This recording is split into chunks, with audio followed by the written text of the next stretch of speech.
Olá, meus irmãos, a graça e a paz do Senhor sejam com todos vocês. Espero que todos vocês estejam bem. Meu nome é Leone Fonseca, sou professor da Escola de Líderes da Comunidade Redenção Plena.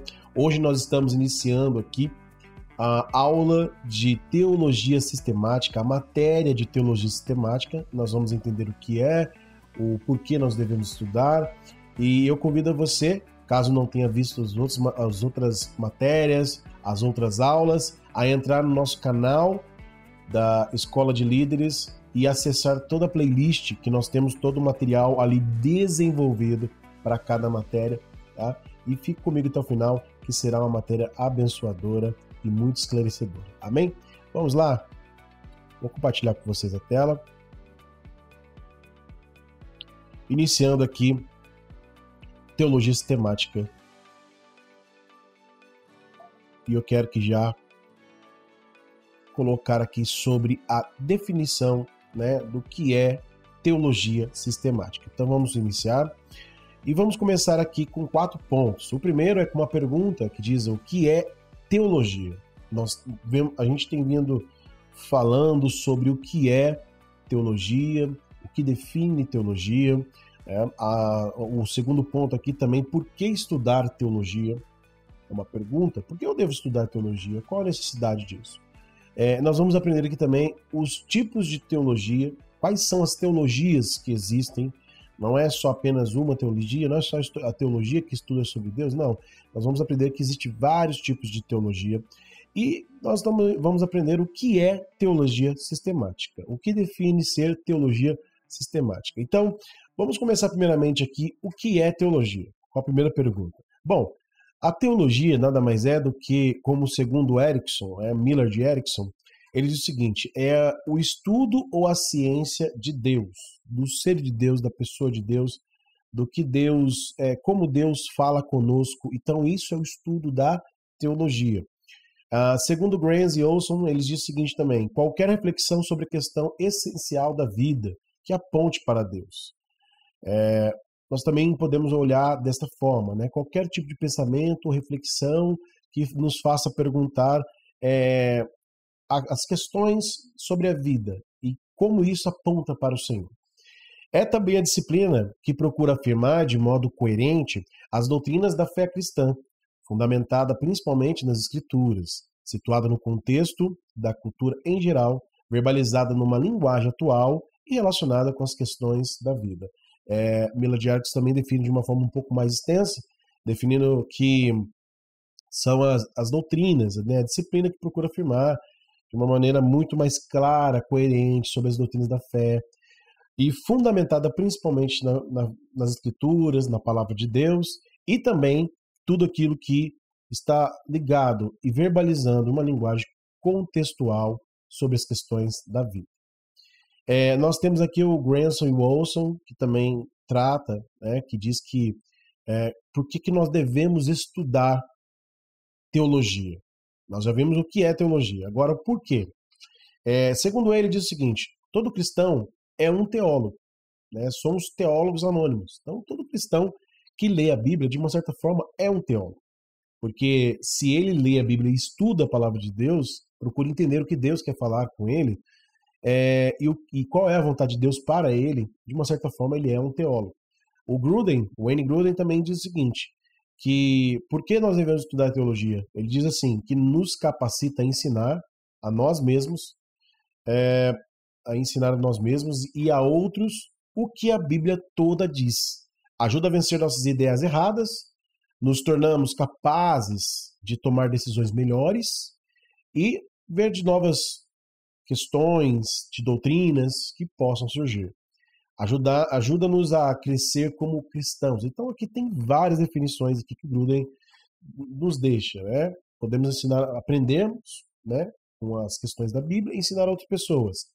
Pode nos ajudar a vencer concepções erradas da vida, aquelas ideias que nós temos, né, sobre as questões da vida. E também tomar decisões melhores, com doutrinas que possam surgir, né, se está certo, se está errado, e crescer como cristãos. Tá? E aí, vem aqui, os tipos de teologia. Aí você pode pensar, mas não tem só um tipo de teologia? Não, nós temos vários tipos de teologia e podemos dizer que existem níveis de teologia, tá? Então vamos lá começar primeiro, ó, nós temos aqui teologia popular, leiga, ministerial, profissional e acadêmica. Então vamos definir aqui, segundo o Grant e Olson, o que é a teologia popular. Nada mais é do que crença não refletida baseada na fé cega e em alguma espécie de tradição. Por exemplo, se eu pegar a Bíblia e deixar a Bíblia aberta no Salmo 23, é uma forma de me proteger de alguma coisa? Tem algumas pessoas que têm essas crenças. Como, por exemplo, algumas pessoas, elas acreditam que se eu ler, orar o Salmo 91, isso de uma certa forma vai me proteger de algum espírito maligno. Ou se, por exemplo, eu acreditar que se eu fizer coisas boas na terra, eu posso ter uma oportunidade de ser salvo. Então, são crenças populares, crenças que fazem a pessoa acreditar em qualquer coisa. Isso não só no meio cristão, mas, por exemplo, se eu passar debaixo de uma escada, eu vou ser amaldiçoado, né? Ou se eu ficar deitado, quando eu sou criança, alguém vai pular por cima de mim e eu não vou crescer mais. Então, tudo que for uma crença que está além da física, está ligado com a metafísica, isso leva a pessoa a acreditar numa teologia popular. É aquilo que a Bíblia não diz, de uma certa forma, mas a pessoa acredita, mesmo que a Bíblia não diz. É uma forma popular, ela está indo pela boca dos outros e, de uma certa forma, ela entende tudo aquilo que é, de uma certa forma, espiritual, né, de uma forma que não é tangente, que não é física, ela entende que realmente aquilo pode acontecer e acontece da forma que ela crê. Né? A teologia leiga também caminha por um certo sentido, porém, ela já é uma teologia que é baseada já nas escrituras. Ela busca com recursos aqui de que dispõe integrar as crenças cristãs num todo bem fundamentado e coerente, questionando tradições infundadas e eliminando flagrantes contradições. Então, a teologia leiga já tem uma base solidificada nas escrituras, já está fundamentada nas escrituras. Esta pessoa que pratica uma teologia leiga, ela não é alguém formado, não tem uma capacidade, não tem ainda não foi capacitada de uma forma acadêmica ou até mesmo técnica, mas ela é uma pessoa que busca nas escrituras a sua regra de fé e prática. Tá? Então essa é a teologia leiga. A teologia ministerial, ela usa também ali da parte da teologia leiga, porém ela já é uma pessoa mais capacitada ao ministério. Então ela usa de ferramentas normalmente disponíveis apenas no âmbito do estudo normal. Conhecimento básico de idiomas bíblicos, ou pelo menos habilidades no uso de concordância. Comentários ou outros auxílios impressos, além de uma perspectiva histórica acerca do desenvolvimento da teologia no transcurso das eras e no pensamento sistemático perspicaz, apto para reconhecer inconsistência entre crenças e estabelecer coerência entre um item da fé e outro. Então, o que está querendo dizer aqui nesse texto? Que a teologia ministerial já usa de recursos como esses disponíveis aqui atrás de mim, como livros, comentários, idiomas, ou até mesmo assim, de outras versões, de comparações, né, de concordâncias. Então, assim, a pessoa já tem uma habilidade para uma pesquisa, para poder servir de uma forma melhor, então ela já tem essa habilidade. Por mais que ela ainda não exerça de uma forma acadêmica, mas ela já usa-se, né, de uma forma um pouco mais profunda, um pouco mais habilidosa, mais hábil com a parte técnica. Né? Nós temos aqui a profissional. A profissional requer a habilidade com ferramentas mencionadas da teologia ministerial. Ela usa também dos recursos da teologia ministerial. E consiste em instruir leigos e obreiros a utilizá-las.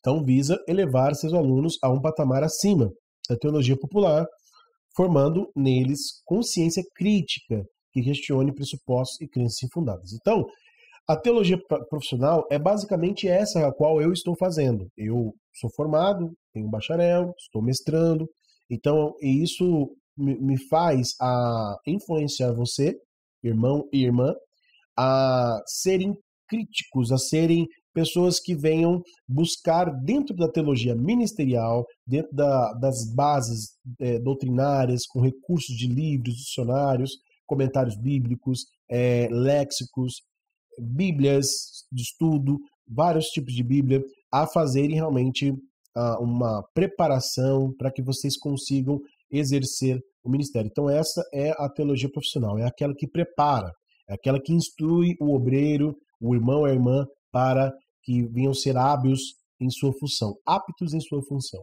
E nós temos a teologia acadêmica. Essa daqui já é um pouco mais profunda, porque essa já é altamente especulativa, quase filosófica, e visa, sobretudo, a outros teólogos, nem sempre está ligada à igreja, ou pouco tem relação com a vida cristã autêntica.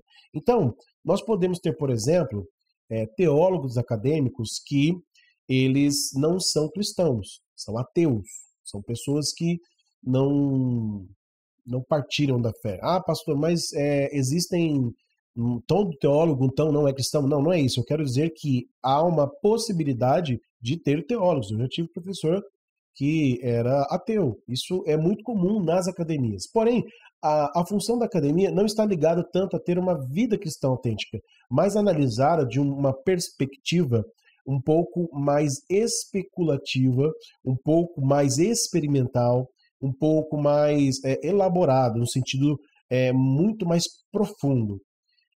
Isso, de uma certa forma, corrobora com a vida cristã? Sim, de uma certa forma corrobora, porque você vai trazer profundidade. Porém, ela não está tão ligada a uma igreja, né? A teologia acadêmica não é ligada ao dia a dia de um ministério. Não, a teologia acadêmica está ligada aos seminários, está ligado às universidades, está ligado a cursos fora da parte da igreja, né? Está ligado muito mais às questões realmente mais profundas da teologia, tá? Bom, agora vamos entrar aqui no que é teologia sistemática. Segundo Wayne Grudem, ele vai definir o seguinte: teologia sistemática é qualquer estudo que responda à pergunta: o que a Bíblia, como um todo, nos ensina hoje, acerca de qualquer tópico. Então, a teologia sistemática vai fazer uma contemporaneidade, ela vai trazer você para uma contextualização do que a Bíblia nos ensina hoje. Nós podemos pegar, por exemplo, qualquer tema. Por exemplo, vamos falar sobre morte. O que a Bíblia nos ensina hoje sobre morte? Podemos falar sobre salvação. O que a Bíblia nos ensina sobre salvação? O que a Bíblia nos ensina sobre céu? O que a Bíblia nos ensina sobre vida fora da terra? Que é fato que a Bíblia não tem resposta para tudo. A Bíblia tem resposta para aquilo que nós precisamos saber. Então, acerca de qualquer tópico ao qual ela dispõe a nos ensinar, sim, ela vai nos levar a entender realmente o que a palavra do Senhor nos tem a dizer. Então, a teologia sistemática nos leva a isso. Tá? É também a tentativa de construir um corpo consistente e compreensível a partir do conjunto complexo da revelação de Deus, seja ela revelação especial bíblica ou geral.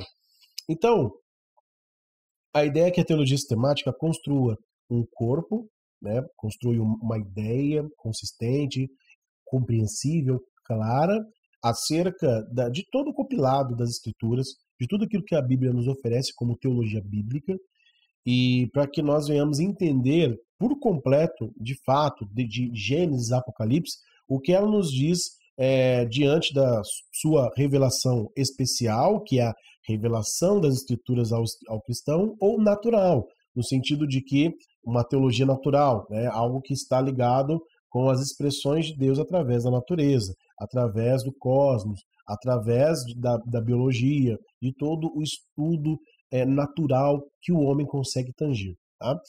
Também nós podemos, segundo George Led, ele vai dizer o seguinte, que a teologia dogmática é aquilo, ou melhor, a teologia sistemática, tá? Porque a teologia dogmática nada mais é do que a teologia sistemática, só que a teologia dogmática quem usa mais são os europeus. Eles usam muito essa questão da teologia dogmática. Por isso que o George Led coloca essa expressão dizendo o seguinte, que a teologia dogmática ou sistemática é aquilo que um teólogo particular decide sobre assuntos divinos, considerados racionais e filosoficamente de acordo com a perspectiva e exigências da sua própria época.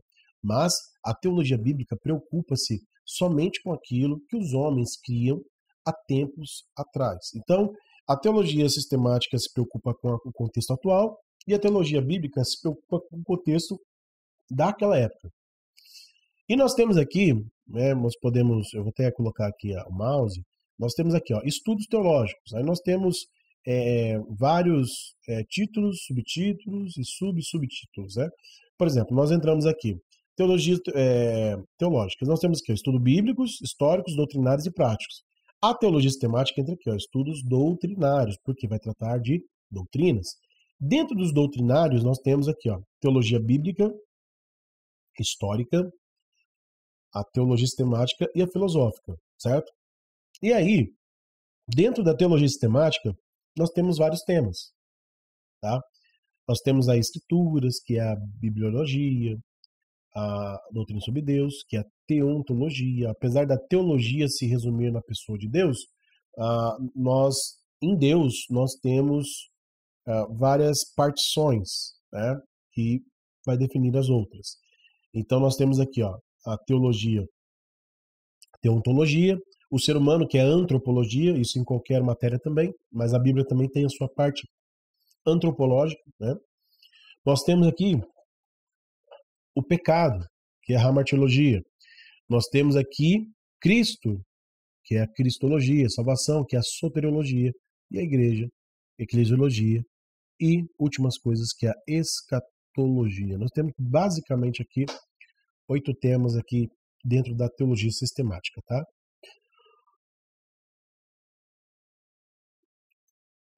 Agora, meus irmãos, entrando aqui na teologia sistemática e suas relações com a exegese, com a teologia bíblica e com a teologia histórica, tá? Bom, vamos lá. Nós temos aqui a exegese, teologia histórica, teologia bíblica e a relação entre as disciplinas. Então vamos falar primeiramente o que é exegese. Nós já tratamos isso na aula de hermenêutica, mas é sempre bom você lembrar que os assuntos teológicos estão totalmente ligados, tá? Não tem como você falar de um sem passar pelo outro. Apesar daqui ser uma aula de teologia sistemática, não propriamente de hermenêutica e exegese, mas sempre um assunto está atrelado ao outro, não tem como estar separado, tá? Eles estarem separados. Etimologicamente, a exegese é extrair o sentido do texto, né?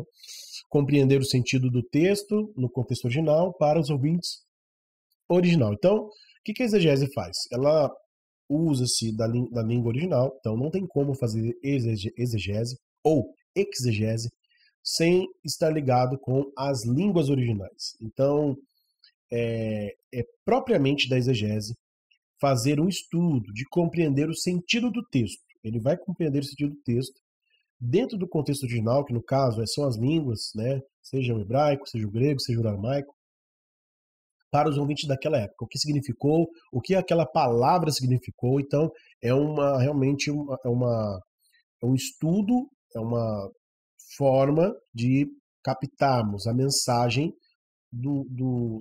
ao seu tempo, tá? Como ela foi escrita, como ela foi interpretada. Aí nós temos a hermenêutica. Enquanto a exegese ela faz esse sentido daquela época, nós temos a hermenêutica aqui, que vai vai ter uma outra função. Elas parece que são parecidas, né? Elas parecem ser similares, mas têm funções diferentes. Então, o que a hermenêutica vai fazer? Ela vai ter a Bíblia como a sua regra fundamental, né? Que a Bíblia explica a própria Bíblia, né? Não tem outra função a não ser a Bíblia explicar a si mesma. E aí nós temos aqui, a interpretação para levar o sentido comum das palavras, né, o sentido como está dito, sentido que indica o conjunto das frases. Então, qual é o sentido da frase? Não é só as palavras, mas também é a frase, né? Sentido que indica o contexto imediato. O contexto imediato é aquele contexto que está próximo, é aquele contexto que está ali. Qual que é o sentido que está ali? Se eu não encontro o que está ali, eu tenho que ir para um contexto histórico ou um contexto remoto, né? Eu tenho aqui o quarto, o sentido considerando o objetivo do livro. Então, qual é o objetivo do livro? O que o escritor, no seu sentido geral, vai dizer. Então, aqui eu já tenho que fazer um exercício de teologia bíblica. Isso aqui eu já tenho que entender que a teologia bíblica também está entrelada aqui, né? Então, tá tudo entrelaçado. Porém, eu preciso entender aqui, ó, o que a teologia bíblica me diz sobre cada livro. E nós temos que ver aqui os paralelos, as ideias baseadas nas ideias, né, em base nas ideias de cada livro, tá? Que são os paralelos. E aí nós temos aqui, ó, um contraponto, né? Como eu disse, eles não são a mesma coisa. Hermenêutica e exegese são coisas diferentes. A hermenêutica é a arte de interpretar. Então eu uso diante de uma arte, né, de uma arte de interpretação, de texto, de interpretação de teológica, né, aonde se apresentam as regras ou leis para a interpretação. Não adianta, não é a mesma interpretação que você usa numa escola. A hermenêutica é uma interpretação única e própria da teologia cristã, tá? Então são os conceitos teóricos, tá? Daquilo que nós vamos buscar dentro do texto. Agora, a exegese é a prática da interpretação. É o que diz a respeito da utilização de tais regras de forma aplicada. Então, assim, enquanto eu vou elaborar conceitos teóricos, no sentido de eu vou interpretar uma forma que vai contextualizar para a minha época, a exegese já vai fazer um exercício contrário. Ela vai fazer um exercício prático, o que aquilo realmente foi e realmente exerceu naquela época. Então, é uma forma prática de interpretação. Eu tenho que fazer realmente aquilo, o que aquilo vai funcionar, né? Não é a teoria é para mim o meu tempo, né? A aplicação para o meu tempo. Agora, o que significou, o que realmente é de forma passos práticos, está ligado naquela época, é o exercício da exegese. Bom, o que a teologia bíblica vai fazer? Eu citei a teologia bíblica, inclusive foi um módulo que nós já estudamos, né, que tem disponível lá na Escola de Líderes. A teologia bíblica, ela deve ser estritamente histórica e independente da teologia dogmática ou sistemática, como eu já expliquei, procurando traçar o surgimento das ideias religiosas em Israel e identificando o que os escritores bíblicos pensaram a respeito de assuntos da natureza religiosa. Então é aquele exercício, nós vamos pegar livro por livro, nós pegamos o livro e entendemos o seu conceito total deste livro para aprendermos o que realmente quer dizer, o que realmente quer falar, o que realmente quer ministrar na nossa vida. Então nós temos que entender a teologia bíblica no seu sentido total, né? O que o livro está dizendo, qual é o contexto da época. Então esse é o exercício da teologia bíblica. A teologia dogmática vai criar os conceitos a partir da teologia bíblica, mas a teologia bíblica não está realmente, não depende da teologia sistemática. Nós temos também a teologia histórica. Por que a teologia histórica é importante? Porque a teologia histórica é o estudo da interpretação das escrituras e da formulação de doutrinas realizada pela igreja nos tempos passados. Então imagina só, o que a teologia sistemática significou na época, por exemplo, da patrística, na época de Tertuliano, de Orígenes, de Clemente de Alexandria, de Agostinho, o que significou na era escolástica, Tomás de Aquino, nós temos outros teólogos da época, o que significou na época da Reforma, o que significou na era moderna. Então nós temos vários momentos em que a teologia histórica ela exerceu um papel. Por exemplo, daqui a 200 anos, a teologia que nós estamos falando agora será parte da teologia histórica, né? Isso é inegável. Então, os irmãos que daqui, se Jesus não voltar até lá, os irmãos daqui a 200 anos Eles estarão estudando teologia sistemática e vão olhar para nós e ver a teologia histórica da forma como nós entendíamos em 2025, em 2010, em 2000, em 1980, enfim. Então nós faremos parte, né, no futuro nós faremos parte da teologia histórica. Então a teologia histórica é justamente o que significa, os estudos doutrinários significou para a igreja no decorrer dos tempos passados, tá? E aí nós temos aqui, qual é o benefício de nós também entendermos a teologia histórica? Porque falar, poxa vida, vai ficar estudando o que os pais da igreja estudaram, o que eles fizeram, né? Por que eles determinaram tais coisas, por que eles pensavam assim, pensavam assado. Isso tem vários benefícios. Eu quero destacar aqui alguns. Primeiro, nós podemos distinguir ortodoxia e heresia.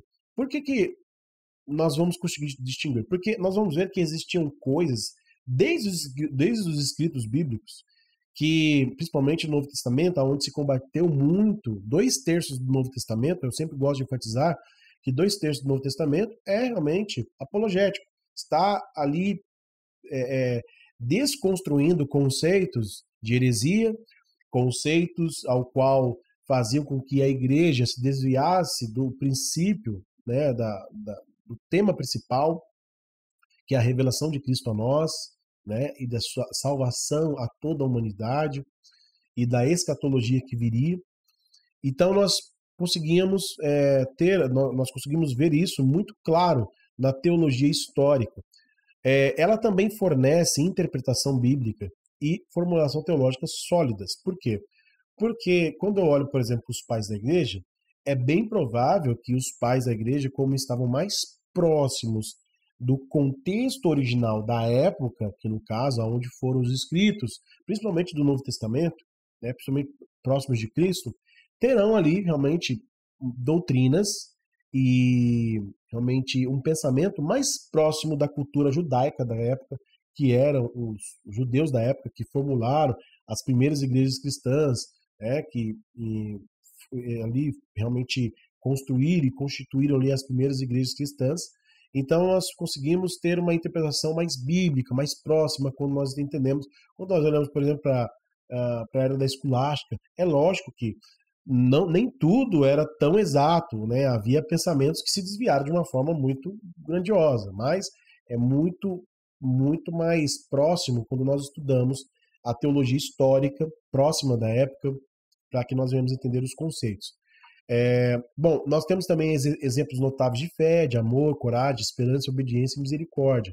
Nós vamos ter vários exemplos disso na teologia histórica, né? De homens de Deus que lutaram contra as heresias, contra as perseguições, né? Nós temos, por exemplo, Policarpo, que era discípulo de João, diretamente de João, que foi lançado nas arenas, que foi ali alvo de leões, né, de animais, onde o Império Romano se divertia com a morte de muitos. Então nós temos muitos exemplos a serem ali destacados. Protegê-la do individualismo desenfreado. Então, quando eu pego e não olho para trás, não olho para a história, o que eu acabo criando?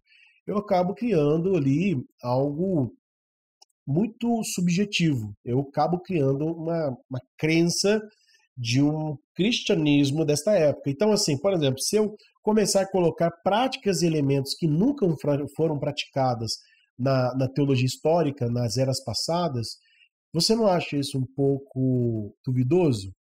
Porque se os pais da igreja não praticaram coisas que eu pratico hoje, se a era escolástica não praticou, se a reforma, né, na época da reforma, na época da Idade Média, não se praticavam coisas que eu pratico hoje, né, aonde está o problema? Então eu preciso entender realmente de uma forma contextual para que eu não venha criar um individualismo desenfreado. Aqui também nós podemos ver, né, um dos benefícios é expressar convicções históricas de forma contemporânea. Então eu posso citar, por exemplo, Tertuliano, lá do século II, ali, e dizer o seguinte, do século I ao século II, que ele acreditava daquela forma. E eu posso contextualizar. Então eu posso me abalizar, né, usar como referência. É lógico que a Bíblia ela já é uma referência total, mas eu posso aqui, de uma certa forma, me basear no que ele acreditava, né? No que eles acreditavam, no que os reformadores acreditavam, no que John Hus acreditava, no que John Owen acreditava, no que Martinho Lutero acreditava. Então eu posso me basear. Eu posso também focar nas questões essenciais, o que realmente é essencial, o que realmente é dogmático, o que realmente vale a pena, o que todo mundo realmente levou em consideração, né? Será que não tem muita coisa que a gente perde tempo hoje? Será que realmente é essencial muitas discussões, né, que não vale muito a pena? Nós também podemos olhar e ver o benefício da esperança à igreja ao fornecer a certeza de que Jesus está cumprindo o que prometeu ao seu povo. Então nós podemos olhar para as escrituras e ver o que foi feito até hoje, né? Olhar realmente, olha, nós temos uma convicção de que tudo que aconteceu realmente foi um cumprimento do Senhor, né? De uma forma escatológica, de uma forma profética, né? E também nós podemos desfrutar do sentimento que pertence à igreja do passado. Então, por exemplo, quando nós falamos de sofrimento, hoje é um tema muito debatido nos nossos dias, que aonde a igreja ela parece não entender que o sofrimento faz parte de uma rotina cristã. É lógico que eu não estou falando de um masoquismo, tá? Não é disto. Eu estou falando propriamente da história da igreja, daquilo que Cristo falou. Jesus falou o seguinte para nós: no mundo vocês terão aflições, mas tenham de bom ânimo, porque eu venci o mundo. Ele nos dá uma palavra de ânimo, dizendo o seguinte: olha, vocês vão passar por lutas, vocês vão passar por dificuldades, vai ter momentos que não vão ser só alegria. Não é o fato de nós termos conhecido a Cristo que nós não teremos mais sofrimento. O Evangelho não se trata disso. O Evangelho nos trata de uma esperança vindoura. O Evangelho nos trata de uma esperança que está além. Lógico que nós podemos, em Deus, desfrutar de bênçãos sem medidas, de coisas maravilhosas, fantásticas. Mas isso também não nos acarreta somente uma vida de bênçãos, né? Nós teremos, mesmo com bênçãos, nós teremos realmente momentos de tristeza, de angústia. Então, nós podemos desfrutar isso na história da teologia bíblica, onde tiveram muito sofrimento, onde passaram por perseguições, e hoje nós podemos dizer que nós vivemos tempos de bênção, né? Mas se isso acontecer conosco, de nós passarmos por perseguições, por lutas, assim como países passam, né? O Brasil não passa, mas o Brasil tem ainda suas outras perseguições talvez políticas, né? Algumas questões assim, mas nós temos aqui uma liberdade, onde outros países não têm, né? E nós podemos olhar isso com muita clareza na história da teologia bíblica, tá? Bom, as relações entre as disciplinas. Isso é um ponto muito importante, porque as disciplinas, elas têm aqui uma relação entre elas, certo? E nós podemos ver que não é uma relação que ela consulta de trás para frente, não, é sempre de frente para trás. Um exemplo, nós temos aqui a exegese, depois a teologia bíblica, histórica e teologia sistemática. Então, a gente pode ver que é progressivo. Ela não vai fazer uma análise retroativa, não. Ela vai fazer somente uma análise progressiva. Um exemplo, nós temos aqui a teologia bíblica, que parte da exegese. A teologia histórica, que parte da teologia bíblica e da exegese. E a teologia sistemática, que parte da teologia histórica, bíblica e exegese, tá? Então, nós podemos aqui entender o seguinte. Por exemplo, a teologia sistemática não necessariamente precisa beber diretamente da teologia bíblica. Ela pode vir diretamente consultar a exegese. Então, quando nós vamos estudar, por exemplo, sobre a doutrina da salvação, eu posso fazer um estudo direto através da exegese. Por exemplo, eu posso pegar um livro no grego, né, no original, e eu posso ali, o que diz sobre a salvação? Eu posso consultar ali o texto bíblico, né, diretamente. Então, nós podemos fazer essa análise, tá? Porém, aqui está uma proposta muito mais interessante. Por quê? Porque assim como eu disse que a análise ela só na verdade ela é parte de uma progressão e ela nunca vai fazer uma análise para frente, né? Ela sempre busca o que passou. Ela faz uma construção progressiva, mas porém a sua consulta aqui, ó, ela vai ser sempre retroativa, ela sempre vai buscar no passado. Melhor, ela sempre vai buscar para trás, né? Porque o passado seria a teologia histórica, né? Então, teologia bíblica também, mas a exegese é o instrumento de análise ali do texto original. Então, nós temos aqui, ó, a teologia bíblica, que ela bebe da exegese, que bebe da teologia bíblica, que bebe da teologia histórica. Porém, a histórica, ela bebe da teologia bíblica e da exegese. E a teologia bíblica só bebe unicamente da exegese. Então, a relação entre as disciplinas são totalmente harmônicas.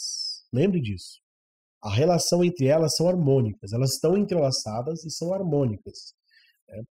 Então, para a construção da teologia sistemática, eu preciso basear em todas essas ali atrás. E aí nós olhamos aqui para o Carson, né, para o D.A. Carson. Ele vai fazer o seguinte, ele vai escrever um livro chamado Teologia Bíblica ou Teologia Sistemática. Ele faz uma refutação a alguns teólogos que construíram uma ideia de que a teologia sistemática, a teologia bíblica, a exegese são conflitórias, elas não têm harmonia, porque a teologia sistemática vai levar para uma confissão de fé e não propriamente o que o texto está dizendo.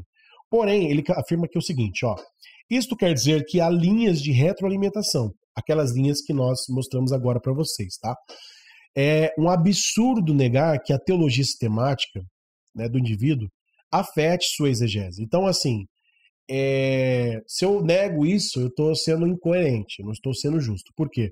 Porque, de fato, a teologia sistemática ela pode sim afetar a sua exegese. Por exemplo, eu posso acreditar, por exemplo, numa doutrina, por exemplo, de usos e costumes, mas isso está na exegese do texto bíblico, então isso pode afetar. Né? Então, a Bíblia fala sobre usos e costumes, do que ela fala? Né?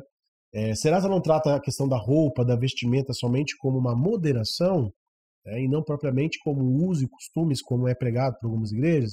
Então é algo a se pensar. E aí ele continua, ele diz o seguinte, a linha do controle final, todavia, não é a que parte em linha reta da exegese em direção à teologia sistemática, passando pela teologia bíblica e histórica. Então, lembra que eu mostrei para vocês naquela linha reta, onde tem a exegese, teologia bíblica, teologia histórica e teologia sistemática? Ela não parte assim, sem se retroalimentar, né? Ela vai realmente se retroalimentando, né? Não propriamente uma linha reta, né? A autoridade definitiva é a Escritura. Sempre vai ser a Bíblia, meus irmãos, sempre. Tá? Apesar da exegese fazer esse trabalho, ela parte propriamente das Escrituras. Tá? A exegese é do texto original e o texto original é as Escrituras. Tá? Então, por essa razão, a exegese, embora afetada pela teologia sistemática, isso é fato, não deve ser por ela algemada. Então, assim, apesar que a exegese é o texto fundamentado no original, muitas das vezes a gente fica preso, não podemos somente nos prender à exegese em si, né? Não podemos algemar a teologia sistemática na exegese. Nós temos que fazer essa análise na teologia bíblica, na teologia histórica, no que significou para a igreja nos tempos, e com isso a teologia sistemática ela vai criando uma forma não somente da exegese em si, mas propriamente dela mesma, com base também nas outras partes, né? Lógico que a exegese não é, ou a exegese não é indispensável, de forma alguma, ela é totalmente necessária para a construção dos argumentos diretos. Então nós vamos aprender aqui um pouco sobre as divisões que nós vamos tratar aqui separadamente nas próximas aulas, tá? A divisão sintética ou analítica. Tá? Nós temos aqui algumas, aqui, ó. Bibliologia, teontologia, antropologia, hamartiologia, cristologia, hipnematologia, soteriologia, eclesiologia e escatologia. São 9 doutrinas aqui, certo? 1, 2, 3, 4, 5, 6, 7, 8, 9 doutrinas dentro da teologia sistemática. Pastor, eu não estou vendo angiologia, demoniologia. São doutrinas que não cabem dentro dessas doutrinas. Na verdade, tem alguns seminários que tratam como estudos doutrinários, mas angiologia, por exemplo, é um estudo que não cabe dentro de um tema separado. Tá? Ele não cabe porque os anjos são elementos da teologia, da teontologia, da parte de Deus. São partes, não são partes teoricamente importantes. São elementos importantes, mas não são doutrinas importantes. São doutrinas que não são essenciais. Elas fazem parte, mas não são doutrinas como essas aqui são doutrinas essenciais. Essas doutrinas aqui se amarram uma na outra. A angiologia não se amarra, então ela não entra. Tá? Por mais que por muito tempo se estudou, principalmente da década de 70 até os anos aí 2000, 2010, né? Alguns seminários ainda acabam estudando, né? Não que nós não devemos estudar sobre os anjos, mas a doutrina sobre os anjos está dentro de uma dessas doutrinas que nós vamos aprender aí com o tempo, tá? Bom, vamos lá. A revelação de Deus, que é a bibliologia, tá? A bibliologia trata da revelação de Deus e da Bíblia como um todo. Então nós vamos fazer o estudo dentro da bibliologia sobre a revelação de Deus e do que ela trata da questão bíblica, né? A teontologia, que é a natureza de Deus, certo? Nós temos aí a natureza de Deus e a obra de Deus.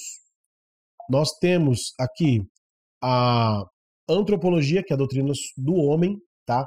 E nós não podemos confundir com a antropologia social, filosófica. Lógico que nós temos um pouco de filosófica também dentro da doutrina teológica, mas aqui nós estamos tratando da antropologia propriamente dentro da teologia, tá bom, meus irmãos?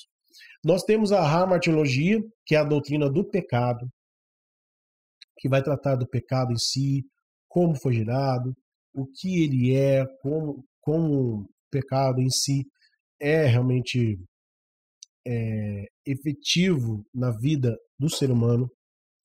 A cristologia, que vai tratar a questão da pessoa de Cristo e da obra de Cristo. Tá? A pneumatologia, que é a doutrina do Espírito Santo. Tá? E a obra do Espírito Santo. E eu quero fazer um adendo, que eu fiz isso na aula presencial, que eu quero que vocês imaginem essa primeira parte aqui, ó. Pneuma. Tá? Essa parte pneuma, o que faz vocês lembrarem? Do que faz você lembrar? Lembra de pneu? O que vai dentro do pneu? Não é o ar? Por exemplo, pneu, pneuma, né? Quando você está com algum problema no pulmão, né? De pneuma. Porque pneuma se remete a ar, né? Os pulmões. Então, essa palavra no hebraico, só para que vocês venham entender, ela se chama rua. Tá? Rua significa ar, mas também significa espírito. Assim como no grego, pneumatos, significa espírito, e também significa ar, os dois têm a mesma definição, ar e espírito. E é interessante porque, lógico que isso não dá para traçar no tempo quando isso foi construído, mas o conceito é muito justo porque o espírito e o ar você não consegue ver. Assim também como o espírito, como o ar, você não consegue viver sem ele. Por exemplo, se você for para o espaço, sem um equipamento, sem algum tipo de preparo tecnológico para fazer com que aquele ar ele não se dissipe, você terá um problema, porque sem ar você não consegue viver. Nenhum ser humano consegue viver sem ar. Assim como nenhum cristão consegue viver sem o espírito. Olha que interessante como Deus elementou as duas coisas em essencial. Nós não conseguimos viver sem o ar da vida, sem o sopro da vida, que nos faz viver aqui neste corpo físico, nesse corpo tangente, Assim também como nós não conseguimos viver sem o Espírito Santo. Nenhum de nós conseguimos ser convencidos por Deus sem o Espírito Santo. Então, essa palavra que pneuma nos arremete que há uma necessidade em nós, tanto no sopro da vida para viver, quanto viver na dependência do Espírito Santo. Dependência para viver e viver na dependência do Espírito Santo. São duas coisas elementares, essenciais para nós cristãos, né? Isso é maravilhoso. Glória a Deus por isso. E nós temos aqui a doutrina da soteriologia, tá? Que trata da doutrina da salvação. Pastor, soteriologia parece ser um negócio que fala um pouco de astros, búzios, parece lembrar um pouquinho daquele, né, de ler cartas, ler mão, né? Soteriologia, né? Um negócio meio... Não tem nada a ver com isso, tá, meus irmãos? Soteriologia vem da palavra sotérios, né, que está ligado aí à salvação, né? Lembra da palavra da cruz, que é stauros, no grego? E parte também dessa questão, da soterios, né, que vem também ligado aí com a salvação, né?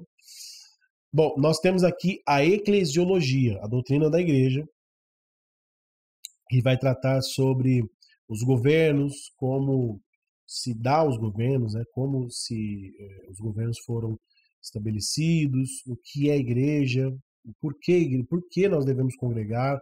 Então vai tratar desses pontos. E a escatologia, que é um dos temas mais debatidos, mais questionados, que nos traz mais curiosidade nos dias de hoje, né? Que é a escatologia. Então nós temos aí também esse ponto, tá? Bom, aí eu queria encerrar aqui falando um pouquinho sobre... Nós já vimos um pouquinho das doutrinas sistemáticas e daquilo que nós devemos encarar como... com maturidade, é claro, meus irmãos. Isso vai depender muito de cada ministério, mas nós da Redenção Plena, nós temos essa preocupação de que você seja um cristão maduro em várias partes. Então, o que nós temos que entender? Que existe o dogma, a doutrina e a opinião. Então você imagina um círculo, imagina aquele alvo, sabe aquele alvo que você brinca de tiro ao alvo, né? Até mesmo para dar tiro. Então você tem um alvo no centro, o segundo e o terceiro. Imagina dessa forma, tá? Então imagina o seguinte, que o dogma está aqui no centro, a doutrina está aqui em torno do dogma e a opinião está por fora, né? Tratando-se que o centro é o mais importante, né? Esse ponto central é o mais importante, o próximo é o segundo mais importante e o terceiro mais importante. Então nós podemos definir que o dogma é o mais importante, a doutrina vem em segundo lugar, que é a segunda mais importante, e a terceira opinião, que é a menos importante, que é a terceira parte, tá? Mas nós vamos dizer que todas elas têm, assim, de uma certa forma, uma importância escalonada, claro, e que nós vamos ver que isso é realmente muito sério para que nós venhamos aí entender e estudar, tá? Então, ao longo dos séculos, os teólogos desenvolveram 3 categorias principais de crenças cristãs, do que reparte dogma, doutrina e opinião. Bom, vamos falar primeiramente do dogma. A crença é considerada dogma, vamos colocar para cá aqui, a crença é considerada dogma quando se mostra essencial ao evangelho. Em outras palavras, quando sua negação parece acarretar apostasia, rejeição, que a apostasia é rejeição, ao evangelho de Jesus Cristo, então ela é um dogma. Então pensa o seguinte, por exemplo, negar que Jesus é Deus, ele só foi um homem. Se eu falo isso, eu estou, de uma certa forma, apostatando da fé. Eu estou rejeitando aquilo que é uma doutrina central. Então, dogma é tudo que é uma doutrina central. Se eu nego que Jesus Cristo não é Deus, eu estou negando realmente a inteiridade do Evangelho. Eu estou assim, de uma certa forma, negando, refutando aquilo que o evangelho prega como essência. Falar que Jesus não vai voltar é uma negação, é ferir o dogma. Falar, por exemplo, da Trindade, que Deus não é trino, que a sua essência não é a Trindade. Isso é negar uma doutrina dogmática. Então, nós temos que entender que os dogmas são doutrinas centrais. Outro exemplo, falar que a salvação ela pode ser feita por vários meios. Eu estou negando, porque a salvação só é através de Jesus Cristo. Por mais que eu diga assim, porque eu posso usar o texto de lógico, de uma versão um pouco mais direta, né, um pouco mais arcaica, dizendo assim, por exemplo, Mateus 19, que cita que das crianças é o reino dos céus. Então, mesmo que eu entendo que as crianças, elas têm parte no reino de Deus, mesmo assim, elas não são salvas pelo fato de ser crianças, porque elas são pecadoras. Mas elas são salvas pela misericórdia de Cristo e através do seu plano. Então, sempre nós temos que alencar a salvação em Cristo.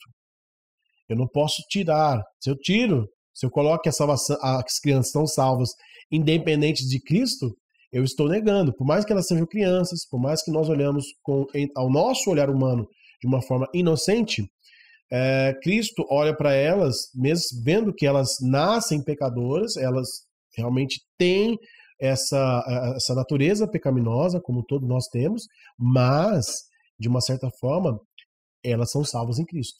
Tá? Mesmo nós olhando, né, mesmo que nós venhamos olhar para elas com sentimento de pureza. Então, o dogma é tudo aquilo que é central ao Evangelho, tudo aquilo que é essencial ao Evangelho. Aí nós temos aqui, meus irmãos, a doutrina. O que a doutrina vai nos dizer, então, como secundária? A doutrina, no sentido geral, é que o que eu tenho, em que eu tenho, é usado aqui. Representa a crença considerada importante, sem ser essencial. Ou seja, uma igreja ou denominação cristã específica pode considerar tal crença um teste para a comunhão sem asseverar que sua negação seja apostasia. Então, assim, vamos resumir tudo isso que a gente leu. Pensa no seguinte, pensa que o dom de línguas não é uma doutrina central. O dom de línguas é uma doutrina particular. Nós cremos no dom de línguas. Aliás, nós cremos na continuidade dos dons. Nós não cremos na descontinuidade dos dons, que não foi uma doutrina que foi exercida, ou os dons foram exercidos somente nos tempos propriamente ali da época de Jesus, né, dos apóstolos. Mas nós cremos que os dons, eles realmente foram e são eficazes até hoje, são exercidos até hoje. Então, o dom de profecia, que é o dom da pregação da palavra de Deus, né, que é o expressar da palavra de Deus, que é o dom de profecia. Nós cremos no dom de línguas, que é o dom onde Deus nos usa para falarmos, para nos edificarmos, né, porque o dom de línguas só nos edifica. O dom, por exemplo, da contribuição, da generosidade, o dom da fé, o dom de curas, o dom de maravilhas. Então, os dons escritos em Romanos 12, em 1 Coríntios 14, em 1 Coríntios 12, nós podemos ver claramente esses dons sendo eficazes na igreja, sendo dons exercidos ali, como nós temos também Efésios, que descreve ali sobre o exercício ministerial, né? Então, mas isso não quer dizer, por exemplo, que se eu acredito no dom de línguas, se outra pessoa não acreditar que ele é essencial para os dias de hoje, não quer dizer que ela está ferindo um dogma, tá? Então nós temos que separar isso. Por exemplo, a doutrina do batismo com o Espírito Santo. Se eu acredito que o batismo do Espírito Santo ele é uma bênção distinta da salvação, não quer dizer que o outro irmão que acredita que o batismo com o Espírito Santo seja uma bênção que é acoplada com a salvação, seja que ele esteja errado, ou que esteja ferindo. Acreditando ou não na doutrina do batismo com o Espírito Santo de uma forma distinta, isso não quer dizer que esteja errado. Como, por exemplo, na antropologia, tem pessoas que acreditam que o homem é constituído com corpo, alma e espírito, na tricotomia. Já tem um outro grupo que acredita que o homem é constituído com corpo, alma / espírito, entendendo que alma e espírito são a mesma coisa. Então, são doutrinas periféricas. Assim como o calvinismo e arminianismo, a doutrina da salvação ela é baseada na eleição de Deus ou no livre-arbítrio do homem. Então, essas doutrinas não ferem a centralidade das Escrituras. Como, por exemplo, Jesus voltará antes, no meio ou depois da grande tribulação? Qual período ele vai voltar? Nós não temos assim uma forma clara como dizer isso. Apesar que alguns defendem um posicionamento muito veemente, né? Por exemplo, a doutrina da redenção plena, por exemplo, é que nós acreditamos, a doutrina da redenção é que realmente nós não passaremos pela grande tribulação. Então essa é a doutrina da redenção plena. Porém, há igrejas que acreditam, pessoas que acreditam que é depois, tem pessoas que acreditam que é no meio, tem pessoas que acreditam que o milênio vai ser literal, outras acreditam que vai ser não vai ser literal, que é simbólica, né? Então, assim, há várias formas doutrinárias que não ferem a doutrina central. E nós temos a opinião. A opinião é a mais, não vou falar desnecessária, mas assim, a que menos afeta a centralidade dogmática. Então, um exemplo, nós temos um assunto polêmico, por exemplo, tatuagem. A tatuagem é um assunto que é um pouco polêmico, mas não é um assunto, não é um ponto em que as escrituras vão te dar uma base coerente. Tudo que nós venhamos formular vai ser uma base que não vai ter uma coerência totalmente doutrinária biblicamente. Por mais mas tem um texto em Levítico, esse texto não está falando disso. Então nós não podemos pegar textos e criar doutrinas. Como, por exemplo, eu não posso pegar um texto e falar que as irmãs devem usar véu, porque senão ela vai estar ferindo. Tem problema usar véu? Não tem problema. A irmã quer usar véu? Usa véu. Assim como se o homem quer colocar um véu na cabeça também, põe um véu. Isso não vai ferir as escrituras, isso não vai ferir, não tem doutrinas para isso, né? Nós não podemos usar doutrinas, criar doutrinas baseado na minha opinião. Por exemplo, o homem tem que usar só calça. Só calça, é só isso mesmo. Lógico que o irmão não pode sair de cueca na rua, né? Assim como a irmã não pode sair de biquíni na rua. Assim como um homem ou uma irmã vai para a praia, tem que ir de uma forma mais trajada, né?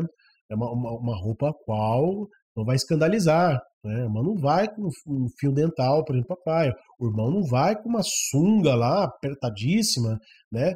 Ali marcando suas partes íntimas. Então, tudo tem uma questão de uma coerência.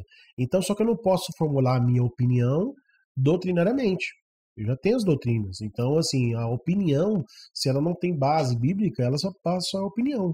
Então, ela só vai se tornar doutrina se ela tiver uma base doutrinária teológica. Agora, é lógico, a opinião ela pode ser muito bem saudável, ela pode ser saudável.